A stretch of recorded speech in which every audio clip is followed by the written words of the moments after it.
ড্রামাটি শুরু হয় এই ড্রামার কিউট ফিমেল লিড জ্যানিকে দেখিয়ে। জ্যানি একজন ডক্টর, আর এখানে ও যখন নিজের পেশেন্টের রিপোর্ট দেখছিল তখন পেশেন্টের গ্র্যান্ডমা এসে অনেক বেশি চিৎকার করতে থাকে জ্যানির সাথে। মহিলাটি বলে, এক্ষুনি আপনি চেক আপ করানোর সব রিপোর্টগুলো আমাকে দেখাবেন। জ্যানি বলে, আপনার গ্র্যান্ডসনের অবস্থা অনেক খারাপ, তাই এখনই আমি কোনো কিছু বলতে পারছি না। ওর আরও কয়েকটা চেক আপ করাতে হবে, এরপরই আমি আপনাকে রিপোর্টগুলো দেখাতে পারবো। কিন্তু মহিলাটি আরও বেশি জোরে জোরে চিৎকার করতে থাকে, আর এখানে জ্যানিকে বলে, আমি জানি আমার গ্র্যান্ডসনের কোনো কিছুই হয়নি, শুধুমাত্র তুমি আমাদের কাছ থেকে বেশি টাকা নেওয়ার জন্য এরকম ভুলভাল রিপোর্টগুলো আমাকে বলছো। আর এখানে সবার সামনে তখন জ্যানিকে নিয়ে আসে, দেন সবাইকে বলে, এই ডক্টর আমার কাছ থেকে টাকা বেশি নেওয়ার জন্য আমার গ্র্যান্ডসনের রিপোর্ট দিচ্ছে না। এরপরে জ্যানিকে সবার সামনে একটি থাপ্পড়ও মেরেছিল, আর জ্যানি যখন পড়ে যেতে নিচ্ছিল তখনই একটি ছেলের সাথে ধাক্কা খায়। এই ছেলেটি ড্রামার মেইন লিড, তার নাম ফ্যাং। জ্যানি যখন এখানে ফ্যাংকে দেখে তখন অবাক হয়ে যায়, আর আমাদেরকে একটি সিন দেখানো হয়। জ্যানি বলছিল, এই ফ্যাং হচ্ছে আমার 10 বছর পুরনো ক্রাশ, আর একদিন হোটেলে ভুল করে তারা দুজনে নাইট স্পেনও করে নিয়েছিল। এখন হঠাৎ করে আবার ফ্যাংকে নিজের সামনে দেখার পর অনেক নার্ভাস হয়ে যায়। তখন গার্ডরা এসে ওই মহিলাটিকে আর তার ফ্যামিলিকে এখান থেকে নিয়ে যায়। একজন ডক্টর এখানে আসে, জ্যানির সাথে ফ্যাংয়ের পরিচয় করিয়ে দেয়। ফ্যাং একটি প্রজেক্টের জন্য আমাদের হসপিটালে এসেছে, আর এখানে ফ্যাংয়ের সাথে জ্যানির পরিচয় করিয়ে দেয়। জ্যানি আমাদের হসপিটালের অনেক ভালো একজন ডক্টর। ফ্যাং বলে, ডক্টর জেনি, আমার মনে হচ্ছে আমি আপনাকে এর আগেও কোথায় যেন দেখেছি। তখন ওই ডক্টর বলে, কিছুদিন আগে জ্যানি নিউজিল্যান্ডে গিয়েছিল, হতে পারে আপনি ওখানে জ্যানিকে দেখেছেন। ফ্যাং বলে, হতে পারে ডক্টর জ্যানি আমাকে ভুলে গিয়েছে। এইটা বলে ফ্যাং এখান থেকে চলে যায়। জ্যানিও তখন অনেক নার্ভাস হয়ে যাচ্ছিল, তাড়াতাড়ি করে ও নিজের রুমে চলে আসে, আর এখানে তখন ফ্যাংয়ের সম্পর্কে ভাবতে শুরু করে। ফ্ল্যাশব্যাকে দেখানো হয় যখন জ্যানি হাই স্কুলে পড়তো তখন থেকে ও ফ্যাংয়ের ওপরে ক্রাশ খেয়েছে। সবসময় ফ্যাংকে দেখতে থাকতো, আর ফ্যাং যদি ওকে দেখতে পায় এই কারণে ও অনেক বেশি চেষ্টা করতো পড়াশোনায় ভালো করার জন্য, কারণ ফ্যাং তাদের ক্লাসে একদম টপার ছিল। জ্যানি ছিল ক্লাস মনিটর, আর ও সবসময় হোমওয়ার্ক কালেক্ট করার জন্য যেত ফ্যাংয়ের কাছে, ফ্যাংয়ের সাথে কথা বলতে। হোমওয়ার্ক দেওয়ার সময় ফ্যাং ওর সাথে একটা দুটা যা কথা বলতো ওতেই অনেক খুশি হয়ে যেত জ্যানি। জ্যানি একবার অনেক বেশি হার্ড ওয়ার্ক করার পর ও তো সেকেন্ড পজিশনে চলে আসে, অনেক খুশি হয়ে যায় যে এখন ফ্যাং ওর দিকে তাকাবে। ও যখন ক্লাসরুমে এসেছিল ফ্যাংকে দেখার জন্য তখন জানতে পারে ফ্যাং এই স্কুলটা ছেড়ে দিয়েছে। ফ্যাং এখান থেকে বিদেশে চলে গিয়েছে পড়াশোনা করার জন্য। জ্যানির মনটা ভেঙে যায়, আর জ্যানি এখন এইসব কিছুই ভাবতে থাকে। এরপরে ফ্যাংয়ের অ্যাসিস্ট্যান্টকে দেখানো হয়, যেখানে ফ্যাংকে দেখতে পায় অনেক আপসেট, তাই বলে, বস, এখন তো দেখছি ডক্টর জ্যানি আপনাকে ভুলে গিয়েছে। আপনি ডক্টর জ্যানিকে কিভাবে চিনতেন? এখানে বলে যে ফ্যাং, ডক্টর জ্যানি আমার ক্লাস মনিটর ছিল।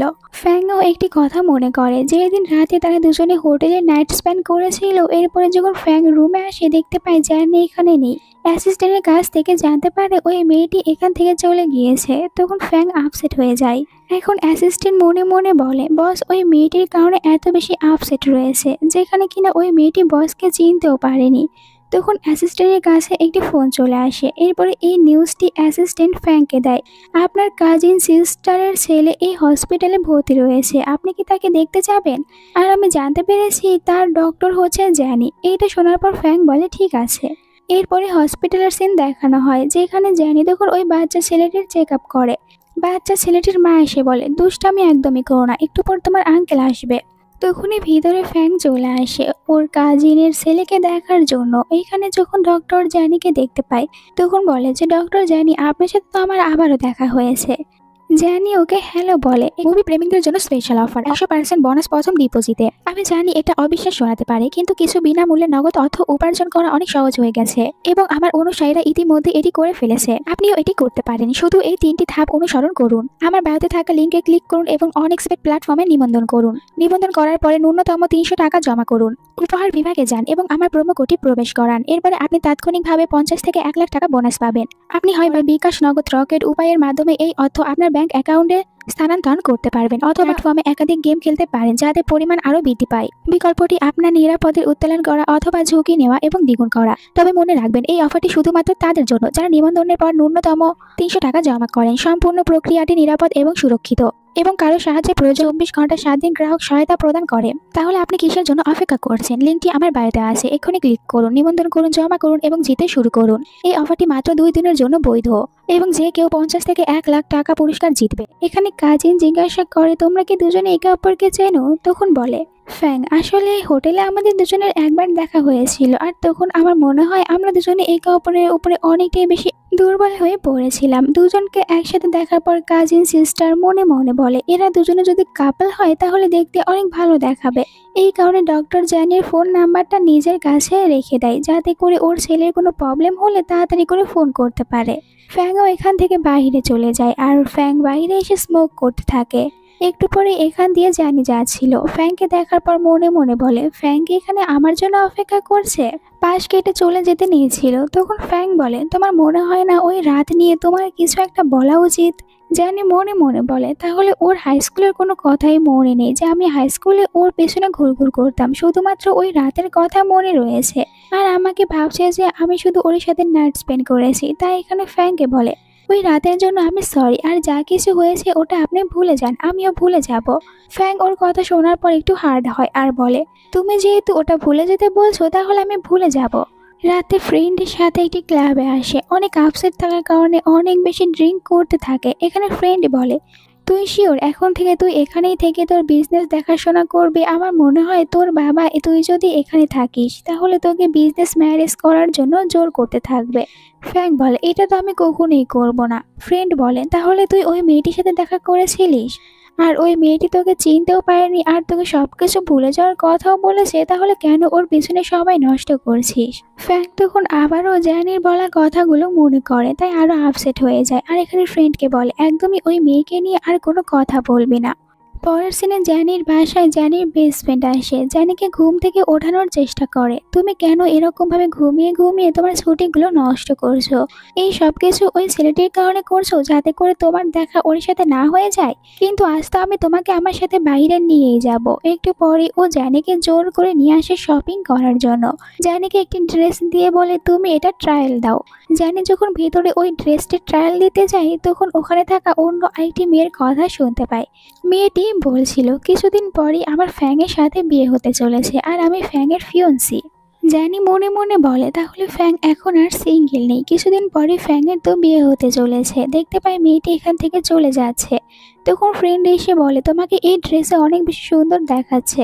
তখন ফ্রেন্ডের কোম্পানি থেকে ফ্রেন্ডকে ফোন করে এক্ষুনি কাজে আসার কথা বলে। ফ্রেন্ড বলে আমাকে কোম্পানিতে যেতে হবে, কিন্তু তুমি চলে যাওয়ার আগে কিন্তু এই ড্রেসটি নিজের সাথে করে নিয়ে যেও, কারণ এইটার টাকা আমি দিয়ে দিয়েছি। একটু পরে জ্যানির কাছে ওই বাচ্চা ছেলেটি আসে। জ্যানি তো ওকে দেখার পর খুশি হয়। এরপরে বলে তুমি এখানে একা এসেছো, তোমার প্যারেন্টস আসেনি? বাচ্চা ছেলেটি বলে আমি আমার আঙ্কেলের সাথে এসেছি। তখন এখানে ওই শ্যানকে দেখতে পাই। শ্যান এখানে জ্যানিকে এই ড্রেসে দেখার পরে বলে আমার মনে হয় তুমি এখানে তোমার বয়ফ্রেন্ডের সাথে ডেটে এসেছো।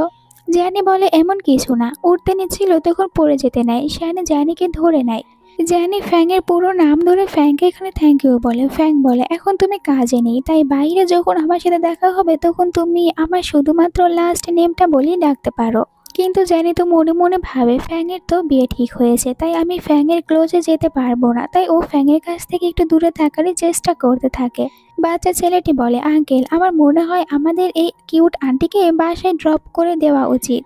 আর ইশারা করে এখানে শ্যানকে বলছিল হ্যাঁ বলার জন্য। তখন জ্যানি বলে এর কোনো দরকার নেই, আমি একা যেতে পারবো। কিন্তু বাচ্চা ছেলেটি এখানে জ্যানির সাথে অনেক বেশি জোর করতে শুরু করে, তাই জ্যানি হ্যাঁ বলে দেয়। তারা যখন একসাথে বের হতে নেবে তখন ওই মেয়েটি এদেরকে একসাথে দেখতে পেয়ে একটু জেলাস ফিল করে। ফ্যাং জ্যানিকে বাসা পর্যন্ত নিয়ে আসে আর জ্যানি কারের ভিতর থেকে বের হওয়ার আগে ও কারের ভিতর থেকে বের হয়ে দরজা খুলে দেয় জ্যানির জন্য। তখন একটি বাইকের কারণে ও তাড়াতাড়ি করে জ্যানিকে আড়াল করে নেয় আর দুজনে অনেক বেশি ক্লোজে চলে আসে। জ্যানির আবারও ওই কথাটা মনে পড়ে যায়, তাই শ্যানের কাছ থেকে দূরে সরে যায়। এরপরে জ্যানিকে বাসায় দেখানো হয়। তখন জ্যানির কাছে ফ্যাংয়ের ওই কাজিন সিস্টার মেসেজ করে বলে ভুলে তোমার ক্লিপটা আমার কাছে রয়ে গিয়েছিল, তাই আমি কাল হসপিটালে গিয়ে তোমাকে এটা ফিরিয়ে দেব। জানি বলে শুধু শুধু আপনাকে কষ্ট করে হসপিটালে আসতে হবে না। তখন এখান দিয়ে ফ্যাং যাচ্ছিল, জানির ভয়েস শুনতে পায়, তাই জিজ্ঞাসা করে তুমি কি জানির সাথে কথা বলছিলে? কাজিন সিস্টার বলে আমার মনে হয় তুমিও জানির সাথে কথা বলতে চাও, তাহলে এই ম্যাটার তুমি নিজেই দেখে নাও। ফোনটা এখানে ফ্যাংকে দিয়ে চলে যায়। তখন আবার জানি মেসেজ করে আমি জানতে পারলাম ফ্যাং এর ফিয়ন্সি রয়েছে, তাহলে কি ফ্যাং বিয়ে করতে চলেছে?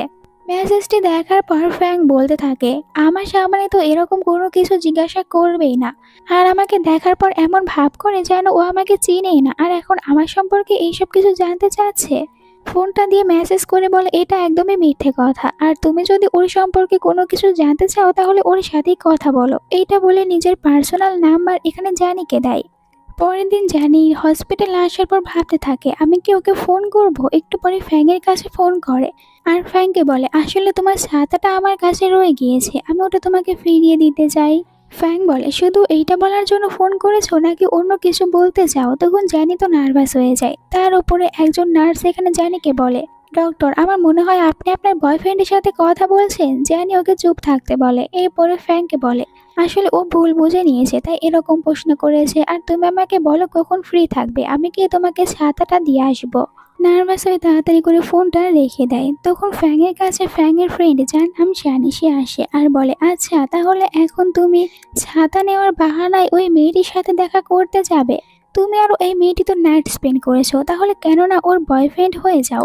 ফ্যাং বলে তুই তো সে অনেক বছর ধরে সিঙ্গেলই রয়েছিস, তাহলে আমাকে কি বলবি? ফ্রেন্ড তখন রেগে চলে যায়। এরপরে দেখানো হয় জানিকে কাজ শেষ করে হসপিটাল থেকে বের হয়, যেখানে নিজের সিনিয়রের সাথে দেখা হয়। সিনিয়র বলে তুমি কি আমার সাথে কোথাও যেতে পারবে?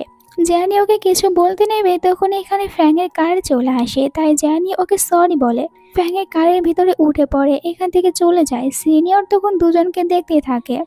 এরপরে ফ্যাংকে জানিকে জানির বাসা পর্যন্ত নিয়ে আসে। জানি ফ্যাংকে থ্যাংক ইউ বলে ওকে ড্রপ করে দেওয়ার জন্য, আর বলে এখানে দাঁড়াও আমি গিয়ে ছাতা নিয়ে আছি। ও যখন যেতে নিচ্ছিল তখনই ফ্যাং হাত ধরে নেয় আর বলে তুমি কি সিনিয়রকে লাইক করো?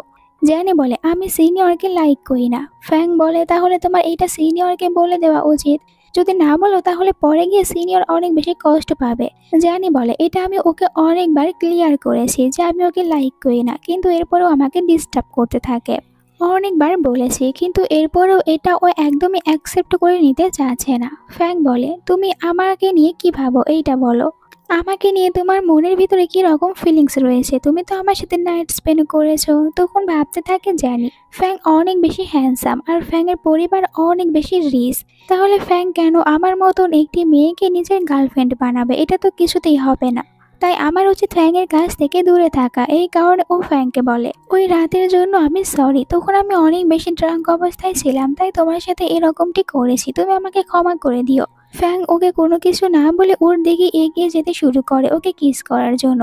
এইটা দেখে জানির ওই দিন রাতে তাদের দুজনের ভিতরে হওয়া কিসের কথাগুলো মনে পড়ে, তাই অনেক নার্ভাস হয়ে যায়। মনে মনে বলে এভাবে যদি আমার দিকে এগিয়ে আসতে থাকে তাহলে আমি নিজেকে কন্ট্রোল করতে পারবো না। তাই ফ্যাংকে বলে তুমি এখানেই অপেক্ষা করো, আমি ছাতা নিয়ে আছি। এরপরে ও ছাতা নিয়ে এসে দেয় ফ্যাংকে, আর ফ্যাং তো রাগ করে ওর ছাতা নিয়ে এখান থেকে চলে যায়। জানি ভাবে আমি কি ওকে রাগিয়ে দিয়েছি, আর আমরা দেখতে পাই ফ্যাং তো আসলেই সত্যি অনেক রেগে গিয়েছিল। জানি কি আমাকে একটি ছাতা মনে করেছে, ইউজ করার পর আমাকে আবারও ফেলে দেবে। তাই অ্যাসিস্ট্যান্টকে ফোন করে বলে এক্ষুনি আমার জন্য বিজনেস ট্রিপের ব্যবস্থা করো, আমি বিজনেস ট্রিপে যেতে চাই। ফ্যাং রেগে আবারও এখান থেকে ও বিজনেস ট্রিপের জন্য অন্য আরেকটি দেশে চলে যায়। এরপরে রাতে দেখানো হয় জানিকে ফ্যাং এর কথায় চিন্তা করতে থাকে, তাই ভাবে যে আমি ফ্যাংকে একটি মেসেজ করব। ও ফ্যাংকে মেসেজ করে থ্যাংক ইউ বলে। ফ্যাং তখন একজন ক্লায়েন্টের সাথে মিটিং করছিল।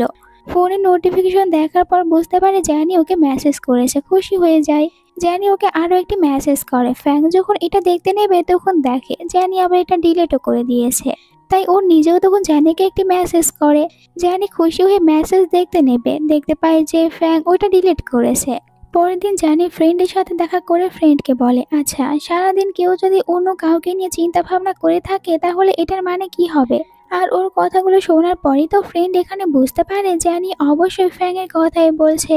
তাই রেগে বলে 10 বছর হয়ে গিয়েছে এখনো তুমি ওই ফ্যাংকে নিয়েই পড়ে রয়েছো? আমি জানি ফ্যাং আমাদের স্কুলের ভিতরে সব থেকে বেশি হ্যান্ডসাম আর রিচ একটি ছেলে, যার কারণে সব মেয়েরাই ওকে লাইক করতো, এমনকি তুমিও ওকে লাইক করো। কিন্তু এখন তো অন্তত অন্য কাউকে সুযোগ দাও, কারণ তুমি তো ফ্যাংয়ের কাছে আর ফিরে যাবে না। জ্যানি বলে, আমি মানছি ফ্যাং অনেক বেশি হ্যান্ডসাম আর ওর ফ্যামিলি অনেক বেশি রিচ, কিন্তু ও অনেক ভালো একটি ছেলে, তুমি জানো না।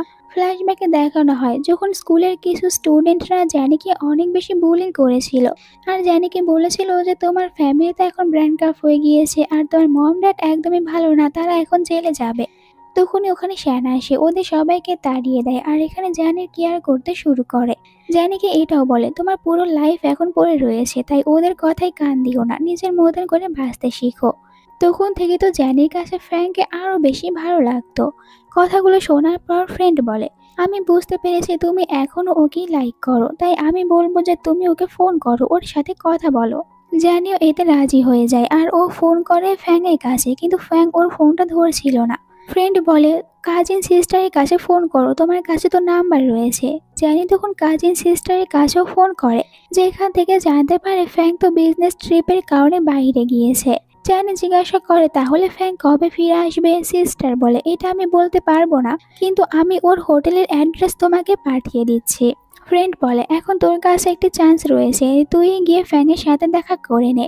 জ্যানিও রাজি হয়ে যায়, মনে মনে বলে, যাই হয়ে যাক না কেন, এবার তো আমি ফ্যাংকে নিজের মনের কথা বলেই ছাড়বো।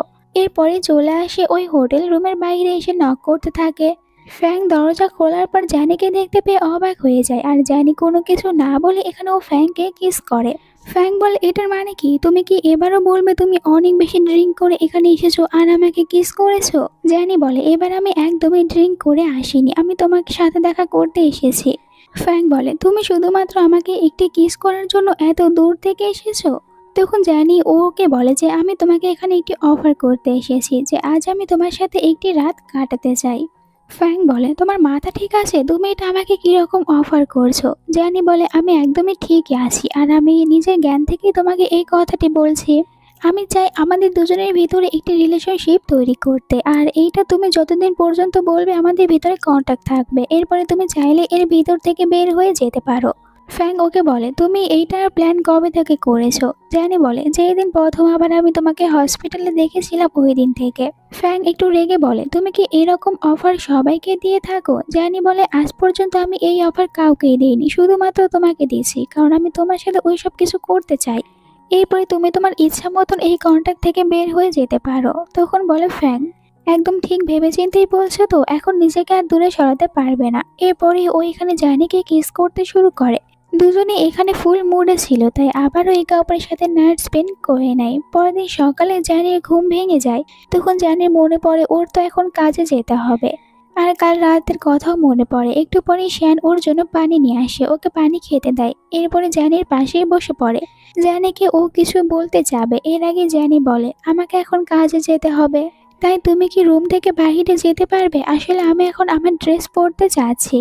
তো ফ্যাং আর ওকে কোনো কিছু না বলে রুম থেকে বাইরে যায়। জানি উঠতে নেবে, তখনই ফ্যাং ভিতরে এসে বলে, তোমার ড্রেসগুলো ব্ল্যাঙ্কেটের নিচে রয়েছে। এইটা শোনার পর জানি অনেক লজ্জা পেতে শুরু করে। একটু পরে ড্রেস পরে বাইরে আসে, যেখানে দেখতে পাই ফ্যাংকে। ফ্যাং ওর অপেক্ষা করছিল। ফ্যাং বলে, চলো আমি তোমাকে ড্রপ করে দিই এয়ারপোর্ট পর্যন্ত। নিজের কোট এখানে জ্যানিকে পরিয়ে দেয়। এরপরে তাদের দুজনকে কারের ভিতরে দেখানো হয়, যেখানে জ্যানি ওকে জিজ্ঞাসা করে, তুমি কবে আবারও চাইনায় ফিরে যাবে? এখন পর্যন্ত তুমি বিমানে ওঠোইনি আর আমাকে মিস করতে শুরু করেছো। আমি 3 দিন পর আবারও ফিরে যাব আর তোমাকে মেসেজ করে জানিয়ে দেব। জ্যানি বলে, ঠিক আছে। ওইখান থেকে বের হতে নিয়েছিল, কিন্তু ফ্যাং ওর হাত ধরে নেয় আর ওকে আবারও কারের ভিতরে কিস করে। অ্যাসিস্ট্যান্ট এইটা দেখার পর মনে মনে অনেক খুশি হয়ে যায়। এরপরে 3 দিন পার হয়ে যায়। আমরা দেখতে পাই জ্যানিকে কাজ শেষ করে হসপিটাল থেকে বের হচ্ছিল। বাইরে আবারও ও সিনিয়রকে দেখতে পায়। সিনিয়র বলে, তুমি কি আমার সাথে কথা বলতে পারবে? জ্যানি বলে, সরি, আমাকে একজনকে পিক করতে যেতে হবে, তাই আমার কাছে সময় নেই। সিনিয়র বলে, শুধুমাত্র আমাকে 10 মিনিট দাও। দুজনে কারের ভিতরে আসে কথা বলার জন্য। জ্যানি বলে সিনিয়রকে, আমি তোমাকে কতবার বলেছি আমি তোমাকে লাইক করি না, তুমি কেন এটা অ্যাকসেপ্ট করছো না? সিনিয়র বলে, এর কারণ হচ্ছে ফ্যাং, কারণ আমি ফ্যাংয়ের মতন অত বেশি ফেমাস না আর আমি অত বেশি রিচ না, তাই তুমি আমাকে অ্যাকসেপ্ট করতে চাচ্ছ না। জ্যানি বলে, তোমাকে ছেড়ে দেওয়ার পিছনে এর কোনো কারণ নেই আর তুমি এটা অ্যাকসেপ্ট করে নাও। কিন্তু সিনিয়র এটা মানতে রাজি না। জানি রেগে তখন কারের বাহিরে আসে। সিনিয়র ওকে আবারও বলে, তুমি শুধু আমাকে একটি চান্স দাও, আমি ফ্যাংয়ের থেকে বেটার হয়ে তোমাকে দেখিয়ে দেব, আর আমি তোমাকে অনেক হ্যাপি রাখবো। জানি বলে, আমাকে যেতে দাও, আমি তোমার সাথে কোনো কথাই বলতে চাই না। কিন্তু সিনিয়র এখানে জানির সাথে জোর করতে শুরু করে। তখনই চলে আসে ফ্যাং। সিনিয়রকে বলে, আজকের পর থেকে আমি যেন তোমাকে জানির আশেপাশেও না দেখি। এরপরে জানির কাছে আসে। জানি বলে, তুমি এত তাড়াতাড়ি চলে এসেছো। আবার এখানে সিনিয়র বলতে থাকে, তুমি কি ভেবেছো তুমি আমার কাছ থেকে জানিকে কেড়ে নেবে? এটা কখনোই হবে না। আমি এরপরও জানিকে ফলো করতেই থাকবো। ফ্যাং ওর সাবান দিয়ে জানির হাত ধরে জানিকে নিয়ে আসে কারের ভিতরে, যেখানে জানি বুঝতে পারে যে ফ্যাং ওর উপরে অনেক রেগে রয়েছে। ফ্যাংকে থ্যাংক ইউ বলে ওকে বাঁচানোর জন্য। ফ্যাং বলে, আমি এরকমভাবে বারবার তোমাকে বাঁচাতে পারবো না। জানি বলে, হ্যাঁ আমি বুঝতে পেরেছি, আর আমি কখনোই আমার পার্সোনাল লাইফের ভিতরে তোমাকে নিয়ে আসবো না, তোমাকে প্রবলেমেও ফেলবো না। ফ্যাং আবারও ক্লাবে এসে ওর ফ্রেন্ডকে এইসব কথাগুলো বলে। ফ্রেন্ড এইসব কিছু শোনার পরে বলে, তুই ওর সাথে নাইট স্পেন্ড করতে রাজি হয়েছিস, তাহলে কেন তোর মনের ফিলিংসটা ওকে বলে দিচ্ছিস না? আর যদি বেশি লেট করে ফেলিস তাহলে আমার মনে হয় ডক্টর জানিকে হারিয়ে ফেলবি, কারণ ডক্টর জানি অনেক বেশি ফেমাস, অন্য কোনো ছেলের সাথে চলে যাবে। ফ্যাং ওর উপরে রেগে যায়। ফ্রেন্ড চলে যাওয়ার আগে বলে, আমার কথাগুলো মাথায় রাখিস। তখনই আবার ফ্যাং ফোন করে জানির কাছে।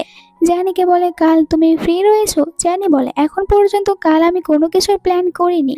ফ্যাং বলে, ঠিক আছে, তাহলে কাল আমার সাথে দেখা করো, আমরা দুজনে ওই সব কিছুই করব। পরের দিন দুজনের রেস্টুরেন্টে আসে, আর এখান থেকে যখন চলে যাচ্ছিল তখন জানি বলে, তুমি তো অনেক রিস্ক, তোমার এরকম ভাবে হাঁটার অভ্যাস নেই।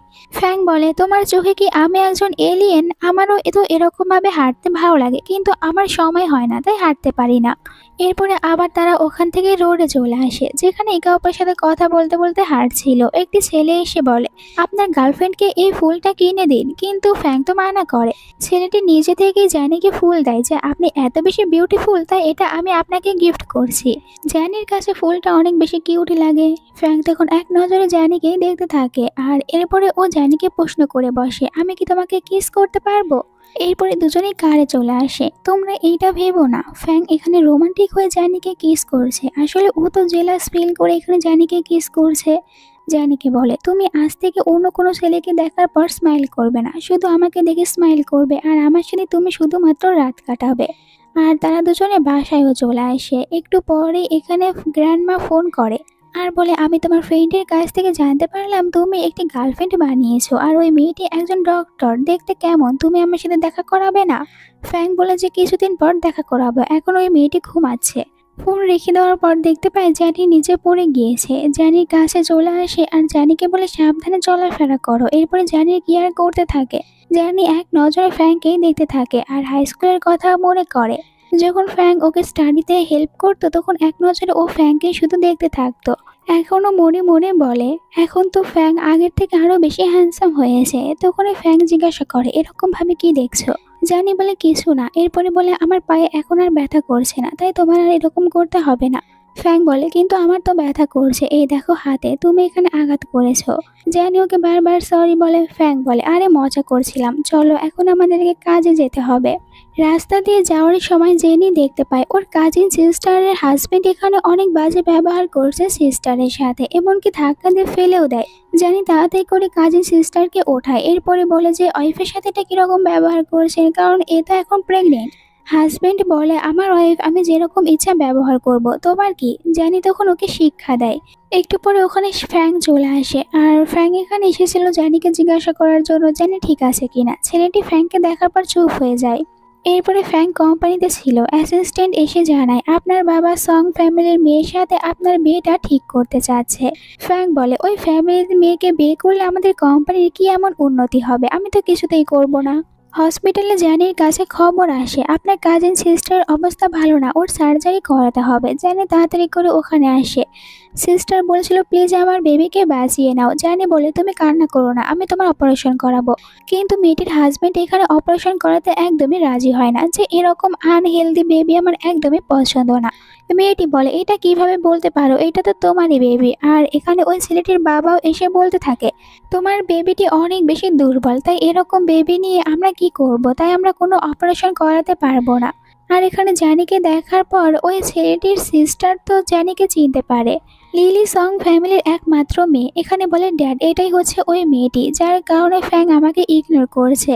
তো কথাটি শোনার পর ড্যাড তখন বলে তাহলে এই হচ্ছে সেই ডক্টর মেয়ে যার জন্য আমার মেয়ের বিয়েটা হতে পারছে না। এখানে কেউ অপারেশন ফাইলে সাইন করতে চাচ্ছিল না। তখন কাজিন সিস্টার বলে আমি নিজেই এখানে সাইন করব, কারণ আমি নিজে পেশেন্ট আর এটা হসপিটালের রুলসে রয়েছে। জ্যানি চলে যেতে নিচ্ছিল, কিন্তু লিলি বলে আচ্ছা এই অপারেশনের সময় যদি কোনো ক্ষতি হয় তাহলে এর দায়ভার তুমি নেবে। জেনি বলে যে হ্যাঁ আমি অবশ্যই নিতে পারি, কিন্তু এরপরও তো লিলি ওর সাথে জোর করতে থাকে। তখনই ফ্যাং এসে ওকে দূরে সরিয়ে দেয় আর লিলি ফ্যাংকে দেখার পর অবাক হয়ে যায়। লিলির বাবা জিজ্ঞাসা করে ফ্যাংকে তুমি কেন আমার মেয়েকে বিয়ে করতে চাচ্ছ না। ফ্যাং বলে আপনি কি মনে করেছেন আমি আপনার মতন একটি ফ্যামিলিতে যাব? কিছুতেই না, কারণ আপনার ইনলিগাল সব কাজের খবরগুলো আমি জানি, আর আপনার মেয়েকে আমার একদমই পছন্দ না। তাই আজকের পর থেকে আর কখনোই বিয়ের কথা বলবেন না। কাজিন সিস্টার জ্যানিকে থ্যাংক ইউ বলে আর বলে বেবিটা শুধু হতে দাও, আমি ওকে ডিভোর্স দিয়ে দেব। হসপিটালের বাইরে ফ্যাং জ্যানির অপেক্ষা করছিল। একটু পরে জ্যানি ওখানে আসে আর বলে তুমি এখানে কি করছো? ফ্যাং বলে আমি ভাবছিলাম যে আজ আমি তোমাকে নিয়ে যাব আমার সাথে। জ্যানির চুল ওর নিজের হাতে ঠিক করে দিতে থাকে। তখন এখানে জ্যানির মম চলে আসে, দুজনকে একসাথে দেখতে পায়। জ্যানি জিজ্ঞাসা করে মম তুমি এখানে কেন এসেছো? মম বলে তোমার কাজিন সিস্টারকে দেখতে এসেছি। আর ও ফ্যাংকেও দেখতে পায়, দেন বলে যে এই ছেলেটিকে। জ্যানি বলে এ হচ্ছে আমাদের হসপিটালের নতুন একজন ইনভেস্টর। শান মনে মনে বলে আমাদের দুজনের ভিতরে এত কিছু হয়েছে, কিন্তু এরপরও ভালোভাবে পরিচয় করিয়ে দিচ্ছে না। এরপরে শান নিজে থেকে এখানে জ্যানির মমকে বলে আসলে আজ আমরা কিছু কলিগরা মিলে রাতে ডিনার করতে যাব, তাই আমি জ্যানিকে নিতে এসেছি। মম বলে তুমি ডিনার করতে যাচ্ছ, এই কথা আমাকে বলনি? আচ্ছা ঠিক আছে যাও, আমি তোমার কাজিন সিস্টারের খেয়াল রাখবো। তারা একটি রেস্টুরেন্টে আসে, ওইটার পড়ে যেতে নিয়েছিল আর এই গরম পানিটা জ্যানির ওপরে পড়তে নেবে তখন ফ্যাং ওকে বাঁচিয়ে নেয়, কিন্তু এতে করে গরম পানিটা আসছে ফ্যাং এর ওপরেই পড়ে। জ্যানি এটা দেখার পর তাড়াতাড়ি করে ওকে হসপিটালে নিয়ে আসে, মলম লাগিয়ে দিতে শুরু করে। একটু পরেই এখানে ফ্যাং বলে তুমি যদি এরকম ভাবে আমার দিকে তাকিয়ে থাকো তাহলে আমি তোমাকে কিস করে দেব। জ্যানি তখন দূরে সরে যায়, কিন্তু ফ্যাং আবারও ওর কাছে চলে আসে আর ওর সাথে ফ্লার্টিং করতে শুরু করে। তোমার কি মনে হয় আমি একা একা পরে মেডিসিন লাগাতে পারবো? জানি বলে অ্যাসিস্ট্যান্টের থেকে লাগিয়ে নিও। তখন ওরা বুঝতে পারে এদিকে কেউ আছে। তাড়াতাড়ি করে জানি তখন ফ্যাংকে মাস্ক পরিয়ে দেয়, যাতে করে ফ্যাংকে কেউ চিনতে না পারে আর ফ্যাং কোনো বিপদেও না পড়ে যায়। বাইরে এসে ফ্যাং জানির কাজ শেষ হওয়ার অপেক্ষা করছিল। তখন ওখানে লিলি আসে আর জিজ্ঞাসা করে তুমি কেন আমাকে বিয়ে করতে চাচ্ছ না? ফ্যাং বলে কারণ আমি তোমাকে পছন্দ করি না। লিলি বলে জানি শুধু দেখতেই সুন্দর, কিন্তু ওর মন একদমই ভালো না, আমি অনেক ভালো। ফ্যাং বলে তুমি কখনোই জানির পায়ে সমানও হতে পারবে না, তাই ওকে নিয়ে কথাও বলো না, ওকে ইগনোর করে চলে যায়। এরপরে তাদের দুজনকে দেখানো হয় জানির বাড়িতে। জানি এখানে তখন স্লিপার দেয় বের করে ফ্যাংকে পরার জন্য। কিচেনে চলে যায় রান্না করতে। তখন ফ্যাং এসে বলে তোমার কোনো কিছু করতে হবে না, তুমি আমাকে দাও, তুমি গিয়ে এখন রেস্ট করো, আমি নিজে তোমার জন্য রান্না করব। আর এই কারণে তো জানি অনেক খুশি হয়ে যায়, কিন্তু একটু পরে তো জানি আবার লুকিয়ে লুকিয়ে ও ফ্যাংকে দেখতে থাকে। একটু পরে ফোন বের করে ফ্যাংয়ের ছবি তোলে। তখন ফ্যাং এটা বুঝতে পারে, জিজ্ঞাসা করে তুমি কি করছো? জানি বলে কিছুই না, শুধু দেখতে এসেছিলাম তুমি কতটুকু কি করতে পেরেছো। কিন্তু ফ্যাং তো ওর কাছেই চলে যায়, ওর কাছ থেকে ফোনটা কেড়ে নিয়ে বলে আচ্ছা তুমি আমার ছবি তুলছিলে। আর দুজনের ভিতরে এখানে অনেক ভালো একটি মোমেন্ট দেখানো হয়, একসাথে অনেক ভালো সময় কাটায়। কিন্তু তখনই জ্যানির মম চলে আসে। জ্যানি ভয় পেয়ে তাড়াতাড়ি করে ফ্যাংকে একটি রুমে নিয়ে যায়। ফ্যাং বলে আমি কি এতটাই বেশি খারাপ একজন পার্সন যে তুমি আমাকে এরকম ভাবে লুকিয়ে রাখছো? জ্যানি বলে এটা নিয়ে আমরা পরে কথা বলবো। মমকে রুমের ভিতরে নিয়ে আসে আর এখানে দেখতে পাই যে ফ্যাংয়ের জুতা রয়েছে, কোট রয়েছে, এই সব কিছু তাড়াতাড়ি করে লুকিয়ে রাখে। মম বলে তোমাকে দেখে মনে হচ্ছে তুমি তোমার রুমের ভিতরে কাউকে লুকিয়ে রেখেছো, এত ভয় কেন পাচ্ছ? জানি বলে এরকম কিছুই না। মম বলে আমার তোমার সাথে কিছু কথা বলার রয়েছে। হসপিটালে ওই ছেলেটিকে যাকে আমি তোমার সাথে দেখেছিলাম, ছেলেটিকে আমার কাছে অনেক ভালো লেগেছে, কেননা তুমি ওকে নিজের বয়ফ্রেন্ডে বানিয়ে নাও। আর কতদিনই বা তোমার হাই স্কুলে ওই ক্রাশের জন্য বসে থাকবে? 10 বছর তো হয়ে গিয়েছে, ওকে ভুলে যাও। মম এই কথাগুলো বলছিল, জানি মমকে এসব কথা বলতে মানা করে। ভিতর থেকে ফ্যাং এইসব কথাগুলো শুনতে পায়, অনেক বেশি জেলাস ফিল করে। জানি মমের চোখ ফাঁকি দিয়ে ফ্যাংয়ের কাছে চলে আসে আর ও দেখতে পায় যে ফ্যাং ওর উপরে রেগে রয়েছে। ফ্যাং এখানে জেনিকে জিজ্ঞাসা করে কে ওই ছেলেটি যাকে তুমি হাই স্কুলে থাকতে ভালোবাসতে? জানি মনে মনে বলে, ওকে যদি আমি এখন বলে দিই যে আমি ওকে হাই স্কুল লাইফ থেকে ভালোবাসি, তাহলে এখন আমাদের দুজনের ভিতরে যে কন্টাক্ট রয়েছে এটাও তো শেষ করে দেবে। ফ্যাং রেগে ওকে আবারও কিস করতে শুরু করে। এরপর আবারও জিজ্ঞাসা করে, ওই ছেলেটিকে, তার নাম বলো, আমি কি তাকে চিনি?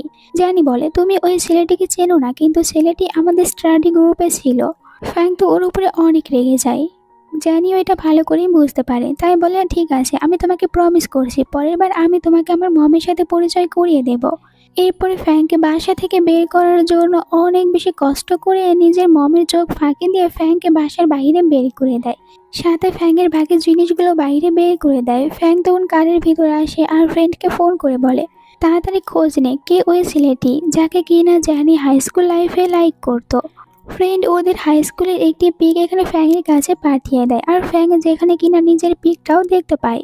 এরপরে ফ্যাং ও তো জ্যানিকে নিয়ে চলে এসেছিল একটি জায়গায় ওদের বাকি সব ফ্রেন্ডদের সাথে ডিনার করার জন্য। জ্যান এখানে অনেক বেশি ড্রিঙ্ক করে নেয় আর ড্রাঙ্ক হয়ে যায়। এই সুযোগটা কাজে লাগাতে যায় ফ্যাং। ওকে আবারও জিজ্ঞাসা করে, তুমি বলো তুমি কাকে লাইক করো? বাট জ্যানি এখানে ড্রাঙ্ক থাকার পরেও ফ্যাংয়ের এই কথার কোনো উত্তর দেয় না। পরের দিন জ্যানি যখন কাজ শেষ করে ফিরে যাচ্ছিল, তখন একজন গার্ড এসে জ্যানিকে বলে, ফ্যাংয়ের বাবা আপনার সাথে কথা বলতে চায়। তখন তো জ্যানি অবশ্যই বুঝতে পারে যে ফ্যাংয়ের বাবা জ্যানিকে ফ্যাংয়ের কাছ থেকে দূরে থাকার কথাটাই বলবে। একটু পরে দেখা করতে চলে আসে, যেখানে ফ্যাংয়ের বাবা বলে, তুমি ফ্যাংকে কি ভালো মানুষ মনে করেছো? ফ্যাং একদমই ভালো না, ও শুধুমাত্র তোমার সাথে খেলা করছে, কিছুদিন পর তোমাকে ছেড়ে দেবে, তাই আমি তোমাকে টাকা দেবো, তুমি নিজে থেকে ফ্যাংয়ের জীবন থেকে চলে যাও। এটা আমি তোমার ভালোর জন্যই বলছি, তুমি কি আমার কথা বুঝতে পেরেছো? একটু পরে বলে জানিকে, তুমি এখন যেতে পারো। এরপরে জানিকে জানির বাসায় দেখানো হয়। জানি এখানে মনে মনে বলতে থাকে, আমি তো নিজেই ফ্যাংয়ের সাথে রিলেশনশিপ রাখার কথা বলেছি বেড পার্টনারে, তাহলে এই কথাটি শোনার পর আমার এত বেশি খারাপ কেন লাগছে? অনেকটাই আপসেট হয়ে বসে থাকে। একটু পরেই ফ্যাং ওকে ফোন করে আর ওকে বলে, তুমি আমার বাবার সাথে দেখা করতে গিয়েছিলে, আমার বাবা তোমাকে যে কথাগুলো বলেছে তুমি একদম ওইসব কথাগুলো বিশ্বাস করবে না। উনি চাচ্ছে যাতে করে তুমি আমার জীবন থেকে চলে যাও। তখন জানি বলে, আমি তোমাকে বিশ্বাস করি, তাই ওনার কোনো কথা বিশ্বাস করব না। তখন ফ্যাং মনে মনে বলে, আমাকে আর কোনো কিছু কেন জিজ্ঞাসা করলো না? বসের এরকম মন খারাপ দেখে অ্যাসিস্ট্যান্টের নিজের মনটাও খারাপ হয়ে যায়। কিছুদিন পর ইন্টারনেটে একটি গসিপ বের হয়ে পড়ে, আর ওখানে তো সবাই এটাই বলছিল, খুব তাড়াতাড়ি সং ফ্যামিলির মেয়ের সাথে ফ্যাং এর মতন বড় বিজনেসম্যানের বিয়ে হতে চলেছে। এই নিউজটি দেখার পর জানির কাছে অনেক খারাপ লাগে। এইদিকে ফ্রেন্ডে বলে ফ্যাংকে, এখন দেখবি এইটা দেখার পর জ্যানি নিজে থেকেই তোর সাথে কথা বলতে আসবে, তোর কাছ থেকে সত্যিটা জানতে চাইবে, তুই শুধু মেসেজের অপেক্ষা কর। কিন্তু আমাদের হিরো তো অপেক্ষা করতেই পারি না, নিজে থেকেই মেসেজ করে জানিকে আর বলে, এই সব কিছুতে কান দিও না, এই সব কিছু মিথ্যে একটি গসিপ। জানি বলে, আমার তোমার উপরে বিশ্বাস রয়েছে। ফ্যাং তো আবারও আপসেট হয়ে যায়, কেন জানি বুঝতে পারে না আমি ওকে লাইক করি। এরপরে ফ্রেন্ডের সাথে দেখানো হয় জানিকে, যেখানে ফ্রেন্ড বলে, ফ্যাং নিজে তোকে মেসেজ করে বলেছে এই সব কিছু গসিপ, তাহলে তুই কেন বুঝতে পারছিস না? ফ্যাংও তোকে লাইক করে, হতে পারে যে তোরা যখন একসাথে হাই স্কুলে পড়তি, হয়তো তখন থেকেই তোরা দুজনে একে অপরকে সিক্রেটলি ভালোবাসিস, কিন্তু এটা একে অপরকে শুধু বলতে পারছিস না। জানি বলে, এটাও কি সত্যি হতে পারে? এরপরে দেখানো হয় ফ্যাংয়ের ড্যাডকে। ফ্যাংকে এসে অনেক বেশি বকা দিতে শুরু করে যে তুমি কেন বিয়ে করতে যাচ্ছ না, ওই মেয়েটির ভিতরে এমন কি রয়েছে? ফ্যাংয়ের বাবার এখানে বকা খাওয়ার পর ফ্যাং ওনার হাতে একটি ফাইল ধরিয়ে দেয় আর বলে, আমি আপনার সব কুকীর্তি সম্পর্কে জানতে পেরেছি, আর এখন আপনাকে পুলিশ ধরে নিয়ে যাবে। একটু পরে ওখানে পুলিশও চলে আসে। ফ্যাংয়ের মমও এখানে এসেছিল, আর আমরা জানতে পারি ফ্যাংয়ের মম ফ্যাংয়ের ড্যাডকে ডিভোর্স দিয়েছে এই কারণে, কারণ তিনি আগে থেকে অনেক সব অবৈধ কাজগুলো করে যেত, আর ফ্যাংয়ের মম বারবার ওনাকে এটা করতে মানা করতো, কিন্তু কোনো কথাই শোনেনি, তাই তো ফ্যাংয়ের মম বাধ্য হয়ে ওনাকে ডিভোর্স দিয়েছে। ফ্যাংয়ের মম ফ্যাংকে বলে, তুমি কি আমার উপর রেগে রয়েছো যে আমি তোমার বাবাকে ডিভোর্স দিয়েছি আর তোমাকে বিদেশে পড়াশোনার জন্য পাঠিয়েছিলাম তোমার গ্র্যান্ডমার সাথে? যদি তুমি পারো তাহলে আমাকে এই সব কিছুর জন্য ক্ষমা করে দিও। ফ্যাং বলে, এটা আপনার কোনো দোষ নেই, আপনি আমার ভালোর জন্য এমনটি করেছেন। এরপরে ও জানির সাথে দেখা করতে আসে, যেখানে ও জানিকে কিস করে আর তারা দুজনে একসাথে রাত কাটায়। পরের দিন সকালে ফ্যাং একটু অসুস্থ হয়ে পড়ার কারণে জানি নিজের হাতে ফ্যাংয়ের অনেক কেয়ার করতে থাকে। তখনই কাজিন ফ্যাংকে মেসেজ করে বলে, গ্র্যান্ডমা তোমার উপরে অনেক রেগে রয়েছে, এক্ষুনি বাসায় আসো। ফ্যাং গ্র্যান্ডমার সাথে দেখা করতে আসে। গ্র্যান্ডমা তো রেগে বলে, তুমি বলেছো তোমার গার্লফ্রেন্ড রয়েছে, কিন্তু এখন পর্যন্ত আমার সাথে কেন দেখা করিয়ে দিচ্ছ না? তুমি কি চাও না যে আমি ওই মেয়েটিকে দেখি? কাজিন্স বলে, আসলে গ্র্যান্ডমা এখন পর্যন্ত ও তো মেয়েটিকে গার্লফ্রেন্ড বানাতেই পারেনি, তাই দেখা করাতে পারছে না। গ্র্যান্ডমা আরো রেগে যায়, তুমি দেখছি একটি মেয়েকেও পটাতে পারো না। তুমি মেয়েটিকে বিশ্বাস দেওয়াও যে তুমি ওই মেয়েটিকে লাইক করো, তাহলে দেখবে যে তোমার সাথেই থাকবে, কোথাও যাবে না। ফ্র্যাঙ্ক তখন এই কথা নিয়ে চিন্তা ভাবনা করে আর ও রাতে ডিনারের জন্য ইনভাইট করে জ্যানিকে। জ্যানি এখানে আসার পর এইসব কিছু দেখার পর ফ্র্যাঙ্ক বলে, তুমি হঠাৎ করে আমাকে এখানে ডিনার করানোর জন্য নিয়ে এসেছো? তখন ফ্র্যাঙ্ক ওর সামনে হাঁটু গেড়ে বসে পড়ে আর ওকে বলে, আমি জানি না তুমি হাই স্কুলে থাকতে কাকে লাইক করো, বাট আমি তোমাকে আজ একটি সত্যি কথা বলতে চাই। হাই স্কুলে থাকতে আমি একটি মেয়েকেই লাইক করে এসেছি, আর ওই মেয়েটি হচ্ছে তুমি। আমি তোমাকে সবসময় লুকিয়ে দেখেছি, তাই তুমি কি আমাকে আরেকটি চান্স দিতে পারবে? জানি তো এটা জানার পর অনেক অবাক হয়ে যায়, সাথে খুশি হয়ে এখানেও ফ্র্যাঙ্ককে কিসও করে দেয়। এরপরে দেখানো হয় জ্যানি সকালে ঘুম থেকে উঠে আর জ্যানির বাসায় এখানে ফ্র্যাঙ্ক রয়েছিল। তো দুজনে এখন একসাথে অনেক সব ভালো ভালো সময় কাটাতে শুরু করে। একদিন ফ্র্যাঙ্ক জ্যানির একটি লাভ লেটার দেখতে পায়, যেটা কিনা জ্যানি হাই স্কুল পড়ার সময় ফ্র্যাঙ্কের জন্য লিখেছিল। আর ফ্র্যাঙ্ক এই লাভ লেটারটি পড়ার পর জানতে পারে যে জ্যানিও হাই স্কুল থেকে ওকে লাইক করে এসেছে।